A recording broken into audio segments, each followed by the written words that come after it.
Hour 2 on this summer Saturday. Beautiful outside. We're glad you're here with us inside. I'm Leland Vittert. And I'm Elizabeth Pran. Welcome to America's election headquarters from Washington.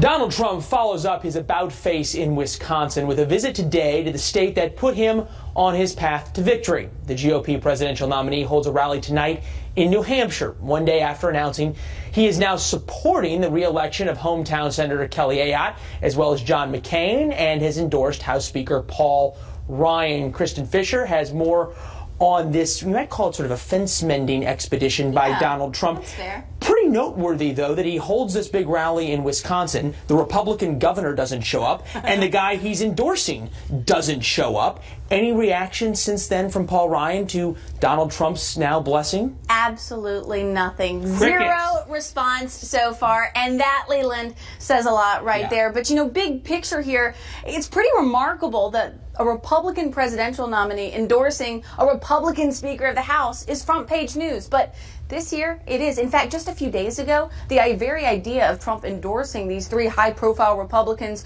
who had all been very critical of him seemed almost impossible. Trump said he wasn't ready to endorse Speaker Ryan. He said he'd never been a big fan of Senator John McCain, and he called New Hampshire Senator Kelly Ayotte weak. But that all changed at the end of a very tough week for Trump. He's slipping in the polls, and he's facing mounting pressure to bring the party together. So last night at a rally in Ryan's home state of Wisconsin, Trump reversed course, swallowed his words, and endorsed all three.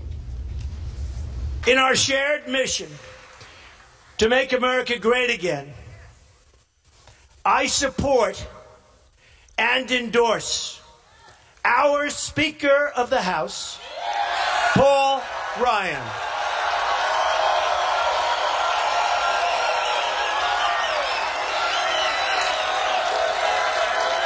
Paul Ryan. I hold in the highest esteem Senator John McCain for his service to our country in uniform and in public office, and I fully support and endorse his re-election. Now you can see that during those endorsements, Trump clearly appears to be reading from prepared remarks. That's very different from his usual style and very different from how he spoke just a few minutes later when he was talking about Clinton. Very interesting now that he's trying to make this pivot away from the controversies of last week. We have him endorsing Paul Ryan. He said he wasn't ready to do that last week. And now as he moves, he has this economy speech on Monday, and the entire Republican base is trying to get him back to attacking Clinton, go at her rather than all these distractions. Anything new from him or the same attack lines? Well, he's just been using increasingly harsh rhetoric when he does attack her. You may remember earlier this week he called her the devil. Then yesterday he called her an unbalanced, unhinged monster. Listen to this. In one way, she's a monster. Okay? Look at what happened. Look at her history. In another way, she's a weak person. She's actually not strong enough to be president. So she's got both, but she's not strong enough to be president. She will be a disaster. Now tonight, Trump's holding a big rally in New Hampshire, but first, he's attending two fundraisers in Massachusetts, and one is in Nantucket, which is just a short ferry ride away from where President Obama will be. The first family begins their 2-week-long summer vacation today in Martha's Vineyard. I don't know, something tells me Trump will not be stopping by to say hi. Yeah, I don't think he's on the guest list, and probably President Obama's not on the other guest list. It would be interesting, though, to see if Kelly Ayotte shows up to the rally for Donald Trump tonight. We'll have to wait on that. Kristen Fisher, thanks so much. Thanks. More with the Dems from Liz. All right, let's go to the other side of the aisle. For Hillary Clinton, today is the day off the campaign trail. Democratic presidential hopeful and running mate Tim Kaine have no public events scheduled today, but the controversy over her latest explanation about those emails is not taking a day off from being front and center on the headlines. Brian Yennis is following that story. So, Brian, she continues to clarify her response, and it seems as if it's getting her in trouble time and time again. Elizabeth, that's right. We're about a year and a half into this controversy, and still Hillary Clinton is still under fire for being confusing and contradictory in her answers to basic questions about her emails. Yesterday, Clinton was asked at the National Hispanic and Black Journalists Conference to explain what she meant when she told Fox News Sunday's Chris Wallace that FBI Director James Comey had said she was truthful to the American people when talking about her email server. It's a claim that received 4 Pinocchios from the Washington Post and a pants on fire rating from PolitiFact for just blatantly not being true. Director Comey had said that my answers in my FBI interview were truthful. That's really the bottom line here. What I told the FBI, which he said was truthful, is consistent with what I have said publicly. So I may have short-circuited it, and for that I will try to clarify, because I think Chris Wallace and I were probably talking past each other. So it is true, Comey said there was no evidence Clinton lied in her statements to the FBI directly, but Director Comey did not ever comment on whether he believed she told the truth to the American public, as she said in the Fox News interview last week. She maintains, though, that she's been truthful to the public, as you just heard, Elizabeth. Okay, so has she kept her response that she never sent classified material? That hasn't changed, is that right? That hasn't changed at all. And take a listen to what she said yesterday to this group of journalists. And in questioning, Director Comey made the point that the 3 emails out of the 30,000 did not have the appropriate markings. And it was therefore reasonable to conclude that anyone, including myself, would have not suspected that they were classified. Comey, however, said in his testimony that while many emails were retroactively marked classified, as Clinton claims, there were some of the 110 classified emails that she sent that were clearly marked classified at the time. Mr. Clinton said there was nothing marked classified on her emails, either sent or received. Was that true? That's not true. There were a small number of portion markings on, I think, 3 of the documents. In regards to those 3 emails with those classified markings, Comey had said, yeah, there's a chance she might not have been technically savvy enough to have seen those markings, but at the end of the day, bottom line, Comey said she and her team were extremely careless in handling these emails. Elizabeth? All right, Brian Yanis reporting live. Brian, thank you so much. No problem. Well, the polls have shown it has been both a very rough week for Donald Trump and a, well, maybe perhaps a little bit better week for Hillary Clinton. Take a look at the latest Fox News poll. It has Hillary Clinton up 10 points, 49 to 39.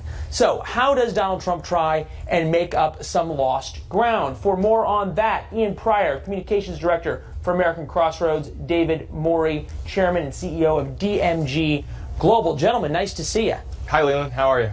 Doing well. Good to be with you, Ian. Nice to see you. All right, so Ian, first to you. Is it possible to make up these 10 points, or is this sort of the end? Oh, it's certainly possible. The question is, when is it going to happen? I mean, Donald Trump needs to stop throwing the ball to the other team. We're in August. These things have happened before where he's gone off message or he's been undisciplined and he's been able to recover. And let's be honest here. He is not running against a strong candidate. Wait, Ian, you say he's been able to recover, but never before, even in the primaries, has he gone through a time where his poll numbers just plummeted like this. Well, again, let's look at the DNC bounce that Hillary got, and we had 10 days, which I'm not going to sugarcoat it, were probably the worst 10 days of Donald Trump's campaign. But once we get into September, things could be different. He's going to have to work harder at staying disciplined. He's going to have to start airing ads. That's one thing that he hasn't been doing. We saw a big missed opportunity here with Hillary Clinton coming out and lying to Chris Wallace. That should have been supplemented with ads from the Trump campaign by Monday. The fact that it wasn't is concerning, but if he can get up there with a paid advertising campaign, he can make up some of this ground. Yeah, and we just saw an ad come out late yesterday afternoon from them on this very issue. David, we had a guest on in the last hour saying Clinton's team is sort of perplexed by her continued denials and obfuscations when it comes to the email scandals, to the point the Washington Post is now giving her four Pinocchios. Why? Why is the Clinton campaign not trying to capitalize on this Donald Trump thing and instead allowing itself to be caught up in these continued lies?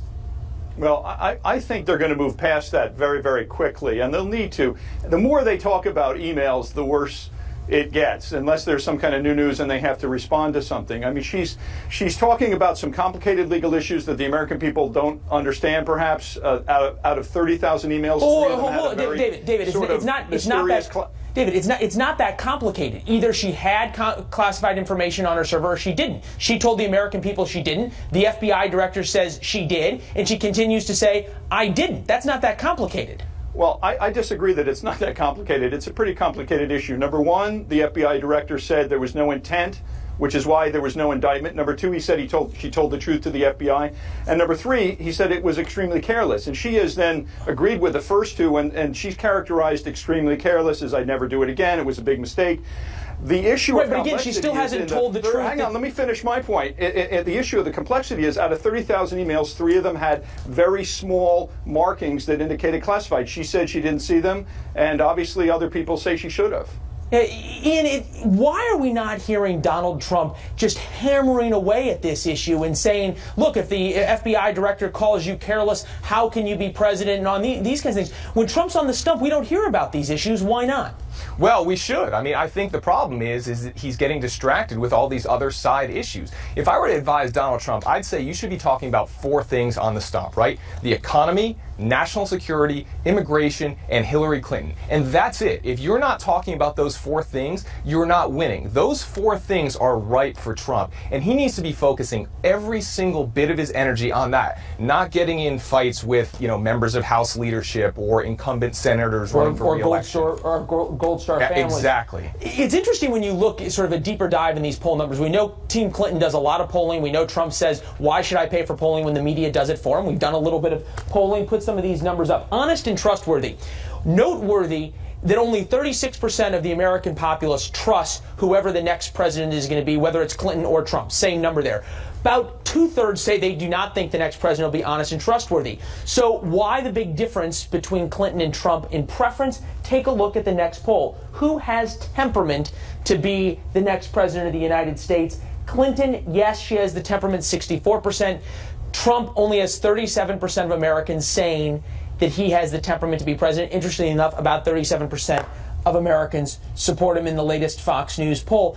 Ian, possible to turn that kind of number around in the next 3 months? Yeah, I think it's absolutely possible. I think, again, one of the things that's been disappointing is that the convention was viewed as a reset opportunity for Donald Trump to go out there and show that he has the temperament, to show that he has the vision. And I think he did an excellent job. I think his speech was very good, and it showed his vision. But unfortunately, this latest, controversy distracts from that. So he does have the opportunity to go back to convention Donald Trump, get his message out there, show that he has the temperament, and he can improve that. Because the bottom line is Hillary Clinton's trustworthy numbers, they're baked in. They're not getting any better. People just don't trust her, and her lying has now gotten to pathological levels. David, I'm going to give you the last word on this in the sense that is Team Clinton worried that if all of a sudden Donald Trump does get on message, all of a sudden Donald Trump does start speaking off a prompter and going after Clinton on the 4 issues that Ian just talked about, are they worried that she could be in trouble, or do they feel like they're pretty confident right now? No, they should be worried because operating as an insurgent, which is the way to win a campaign, we have found, and the ones that we've won, is the only way to operate. You got to be a little paranoid. I mean, both candidates are unelectable in some ways. Donald Trump has a 63% unfavorable, as you said. She has a 55% unfavorable, Hillary Clinton. So you got to kind of get relatively better in terms of the unfavorables. Donald Trump is, he's got to reboot now. You can actually lose an election in August unless he reboots. And I'm agreeing with what my colleague on the other end of the wire, the TV wire here. You've got to reboot. He's got to get the message discipline that Newt Gingrich talked about. If he talks 1% of the time about the Khan family, Russia, Paul Ryan, Judge Cariel, the media will cover that 80% of the time. So he's going to have to really get much more disciplined and do an actual reboot of his trajectory to win this election. It's his election in some ways to win. I'm agreeing with with what you're both saying. 82% of the American people are angry. They say wrong track. It's a very hard election for a natural sort of incumbent, in some ways running for a third term of Obama, if you will, to win that election. So, in some ways it's Trump's to lose. Well, and some folks would say that we'll see a new Donald Trump on Monday. We've heard that before. Time will tell. David, Ian, appreciate it, guys. Thank you. Thanks a lot. All right. Thank you. Liz? Thank you. Even though we still may be months out from Election Day, it's safe to say that 2016 is shifting the political landscape, fracturing parties along new fault lines and challenging labels such as Republican or Democrat. There are pundits who say this year will reshape American politics and parties as we know them. Let's bring in Hans Noel, a professor of government at Georgetown University. His most recent book, Political Ideologies and Political Parties in America, he explores the role of both in American politics. Hans, thank you so much for joining us today. Thanks for having me. I'm really glad that you're here because I want to put it in a historical context. The rise of the outlier, of the outsider, is that something that we have never seen before? Is this election cycle a complete anomaly, or has this happened in the past? Well, parties have always been divided and have always had insiders and outsiders, and so we've certainly seen outsider candidates win before. We've certainly seen candidates who were unpopular within their own party, sometimes when McGovern and Goldwater being two obvious examples. But the big difference is that this is a case of an outsider who is so outside that Trump doesn't seem to have a lot of experience with how to be a politician, which is why he's causing a lot of the missteps that we've just been talking about. One of the things that we've been hearing so much is that he was really just riding a wave. So it's almost as if the GOP was vulnerable to an outsider. Is that a safe statement to make, or is this outsider theme that we're seeing solely because he's in the race? No, I think that the GOP was vulnerable to an outsider. I think it was vulnerable in particular because there's been a divide within the Republican Party that has nothing to do with Trump. It's between, conservative ideologues, more Tea Party type candidates, Ted Cruz, and then a more establishment, more party regular types, Jeb Bush. And that divide, usually, a party manages to paper it over and find some candidate who can bridge them. They failed to do that this year, and so that created an opening. But Trump was only able to take advantage of that opening because he was able to tap into a bunch of voters who were already leaning towards the Republican Party but who felt they didn't have a stand. Okay, so you talked about papering over. Can you give us some historical perspective? Has it been papered over in the past, or I mean, I know you don't have a crystal ball, but I think I'm looking for you to give us a little preview of what you think. Well, okay, so I mean, a good, to stake with our current example, a candidate like Marco Rubio could conceivably have appealed to both factions of the party, and yet the party decided they didn't want him as their choice. And so that's, that failed to happen. But you could imagine that the party could find someone who could appeal to both factions. They had to do the same thing in Congress about a year ago when John Boehner stepped down, and both factions of the Republican Party then weren't sure what to do, and they found somebody in Ryan to bridge the divide, and I'm sure they can find someone who could do that again. It's only safe for us to talk about the Democratic side as well. There's been so much talk that Bernie Sanders had so much influence bringing in progressives into this election. They talked about him reshaping the DNC platform. Is it true that the left has never been this left before, or is that also something that we've seen in history before? We just need to take the time to look back. Sure. I mean, it's a little tricky because what it means to be left has changed a lot. But certainly the Democratic Party under Roosevelt, the Democratic Party under, in the 1970s was very left, and even on some issues more left than the Democratic Party is today.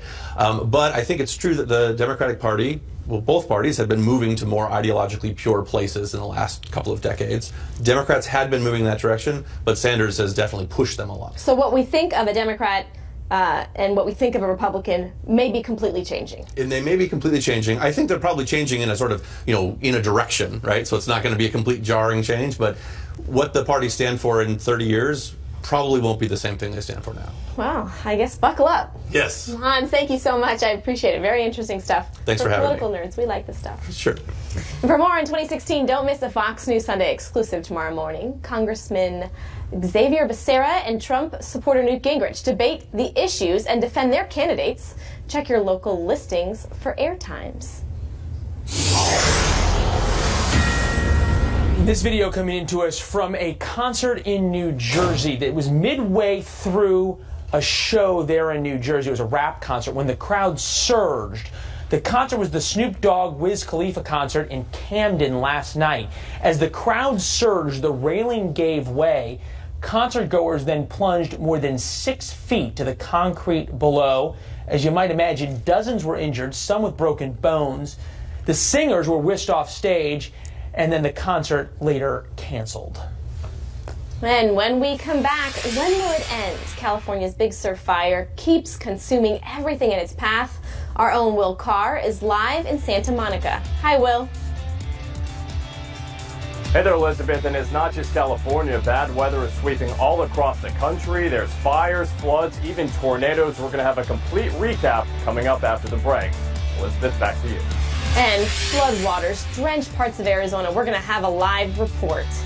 And getting a status report from the Secretary of the Air Force, what she's saying about the readiness of our troops. You don't want to miss this? These things require people. All of these things require training dollars to make sure that we're properly ready to do our jobs. It takes a lot of time and effort, and when you have fewer people and they're simply working harder and harder to keep up, this gives me concerns about the welfare of our people.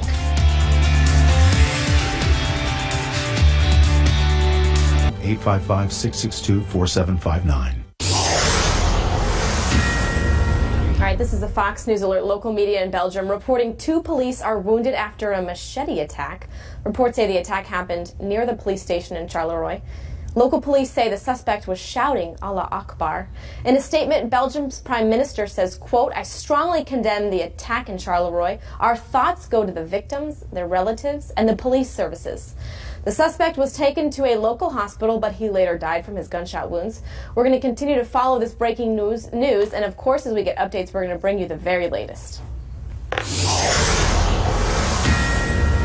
With no cure and frightening potential birth defects, fears over the Zika virus in America have people changing travel plans, and Florida officials are now scrambling to kill mosquitoes before the virus spreads. In one Miami neighborhood, there are 16 cases. That neighborhood now declared a hot zone. Tonight on Fox, a Zika special and an exclusive look at how the earliest victims in the U.S. are dealing with what is clearly a mysterious disease. Her little girl made news after being the first baby born in the continental U.S. with microcephaly linked to the Zika virus. The baby that we delivered yesterday with microcephaly, she probably was bitten in the first trimester of pregnancy, and she never thought that mosquito bite is going to lead to the child being affected. As you saw, our very own Dr. Manny Alvarez treated the mother of that baby, and the baby as well. He joins us now from New York. Dr. Manny, we'll get to Zika in a minute. First, an update on this little girl. You saw from the picture, it was pretty clear she had some severe birth defects. Fair to say this little girl's got a rough road ahead of her? Oh, absolutely. This is a lifelong problem. You know, when you have microcephaly, basically what you have a malformation of the brain, where you have now severe neurological deficits for life. And this is a child that's going to need intensive care, monitoring, and it's going to have an incredible challenging life. There is so much fear about Zika, and there's precious little information. How much do we know, number one, about the virus itself, but number two, this correlation versus causation of birth defects? Well, every day we're beginning to find out new things about the virus. What I can tell you is that the correlation between getting exposed, being pregnant, getting bitten in the first or second trimester of pregnancy has a very strong link of developing neurological sequelae like microcephaly, like you just seen in the video. So that's a fact, and you know we have hundreds of kids that have been born in South America, Central America, where this is now a problem. We also are finding out that there is indirect evidence that in adults that have a predisposition, when they get exposed to Zika, they could theoretically develop some neurological problems like Guillain-Barré. So this is a story that continues to evolve. You know, the virus, the Zika virus, is very toxic to the neurological tissue, if you will.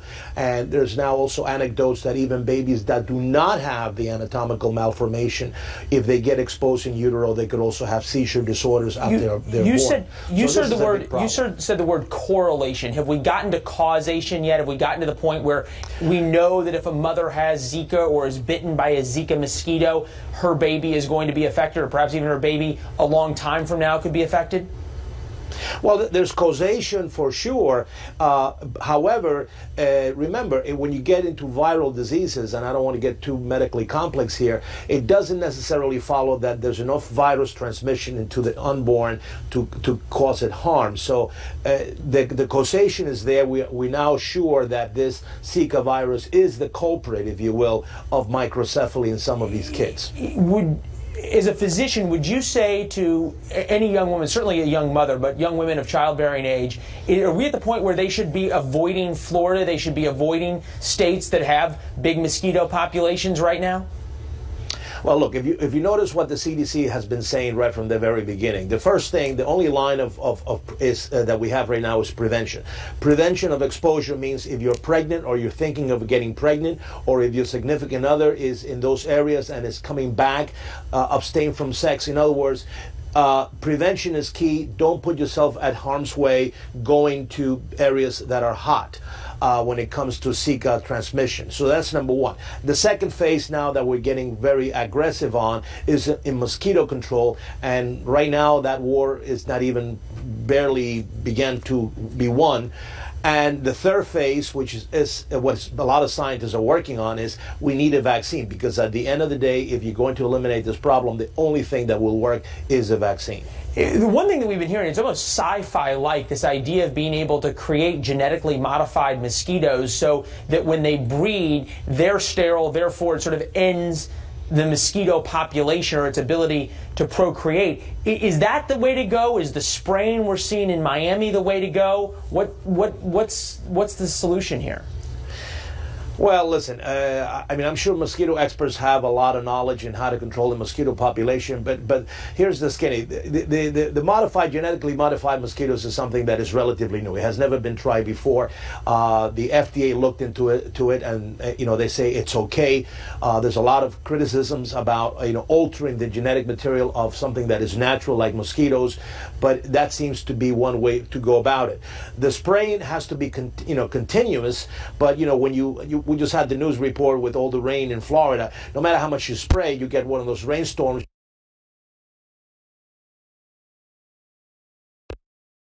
Campaign constantly in eradicating the mosquitoes, and wait until the wintertime when everything begins to subside and there's cooler temperatures in Florida and the Panhandle and in the southern part of the United States, so that you can catch up, if you will, in eradicating at least the batch and see what happens next summer. But in the meantime, we do have to work on vaccines. Very quickly here, you say the word vaccine. Something we're working on a vaccine for as well is Ebola.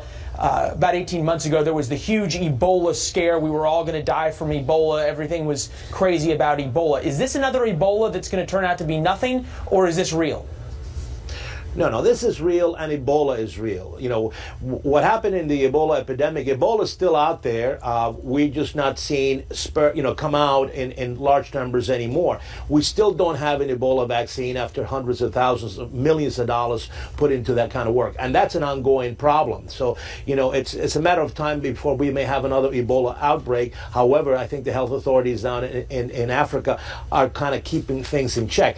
And the same thing with the Zika virus. This is a real problem, and it's a problem that is much broader, if you will, because it's such a pandemic. It goes all the way to the southern cone of the Americas, Central America, and now North America. Well, so this is a much bigger problem. Well, bigger problem and incredibly scary.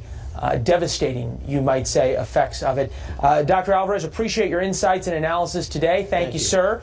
And there are going to be a special tonight you don't want to miss, hosted by Trace Gallagher, Fighting Zika, Fox News reporting at 8 p.m. Eastern tonight. And coming up after the break, we had the chance to go inside the Pentagon and sit down with the Secretary of the Air Force.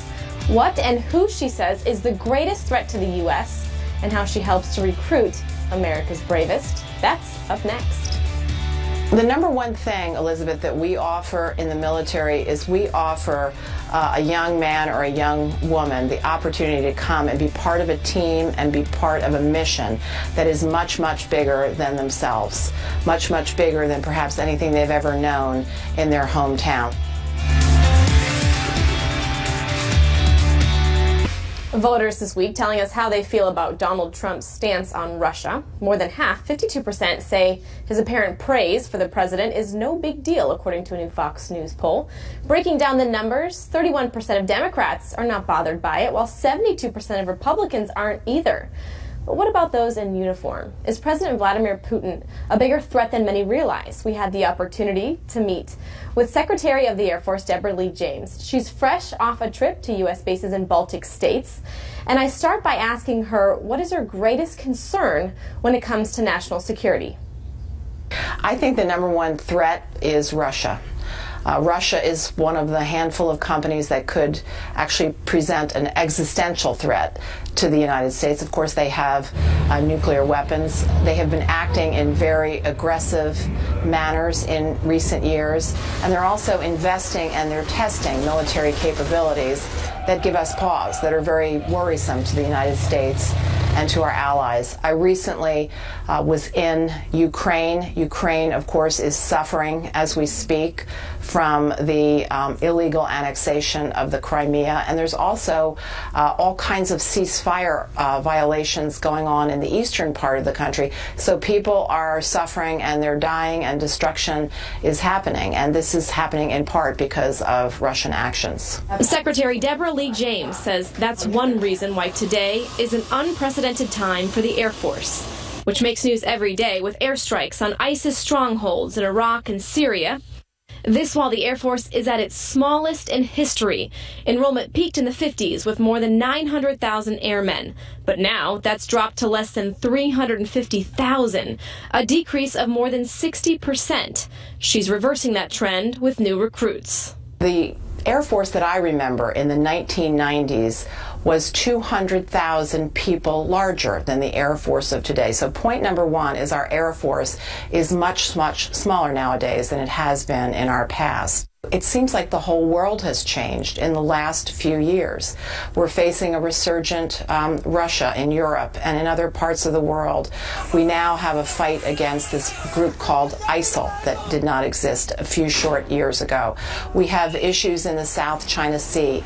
We have a North Korea that's investing and testing and acting in a very belligerent way. I could go on, but the threats are there, and our Air Force is now globally engaged to deter and to counter many of these threats. Globally engaged and on call. There are 97 official Air Force bases and installations across the globe, 26 outside the United States.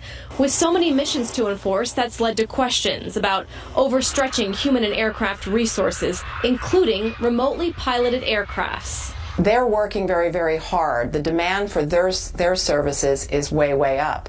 The demand for our manned aircraft pilots and the people who support them is way, way up. Our aircraft inventory is the oldest it has been in our history, and that means we need more maintenance and more maintainers and higher levels of depot work to keep the aircraft flying and flying safely. Help could be coming with the impending debut of the F-35 Joint Strike Fighter, one of the Pentagon's most expensive and controversial weapons programs ever. Right now, though, Secretary James remains focused on what tools her men and women have at their fingertips. Her 3-decade career has been dedicated to national security in both the private and public sector. As only the second woman to hold the title of Air Force Secretary, she's a huge advocate for women in the military and diligently promotes gender equality. She has this message for young women. Take a risk, ask an important question, lean forward, and be part of the conversation. A completely fascinating woman to meet with, and the point about the Air Force being so much smaller than it was just a few decades ago is really important because there's so much pressure on these men and women in uniform right now. So it's pretty incredible what they go through. No time to sleep, no time to fix the planes, and so the big question comes: what if they're called upon all of a sudden, not necessarily to go bomb ISIS, but if all of a sudden there's a standoff with Russia, there's something with China, those kinds of things? Is the Air Force, is the U.S. military in general ready? Right. She constantly went back to readiness. It's a great point. Still ahead on the show, the Obama administration's $400 million payment to Iran sparked reaction from Donald Trump, but can he stay on message? Coming up next.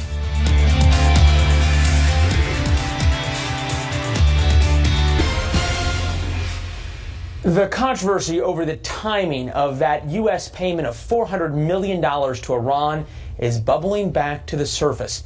Donald Trump has reversed claims that he saw a videotape of cash pallets being unloaded from a plane the same day 4 Americans were released from Iranian custody. But Trump has not backed off his criticism of Hillary Clinton's role in the Iran matter. John Roberts followed this report from the campaign trail last night. $400 million, same day as the hostage release. And now they said it had nothing to do with it, just coincidence. Hoping to turn around sagging poll numbers, Trump is hammering Clinton and the Obama administration over the $400 million payment to Iran. After insisting he had seen a video of pallets of money being unloaded in Iran, Trump seemed to walk that back in a tweet this morning, saying the video he saw was of the plane involved in the hostage transfer in Geneva. But last night, video of what appeared to be a pallet of money did emerge from an Iranian documentary that aired back in February, which suggested the cash was connected to the hostage release. Now, in this exchange, the Iranians demand the entire $400 million in addition to $1.3 billion in deferred interest.